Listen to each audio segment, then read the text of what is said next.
మెచ్చిన విష్ణు చిత్తునకు శ్రీకృష్ణుడు తన మోదము తెలిపే.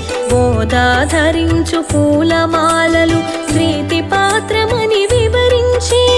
వివరము నెరిగిన గోదాదేవి శ్రీకృష్ణుని తన పతిగా గోరి చలికత్తెలను కలుపుకొని కాత్యాయని వ్రతమును ఆచరించెను. ఆహారానికి అలంకరణకు సంబంధించిన కఠిన నియమములు గోదాదేవి పాటించి పాశురములుగా వివరించి వైష్ణవ భక్తుల గృహములలో తిరుప్పావైగా వినిపించే. గీతములే ఈ పాశురములు ఉపనిషత్తుల సారములు. గోదా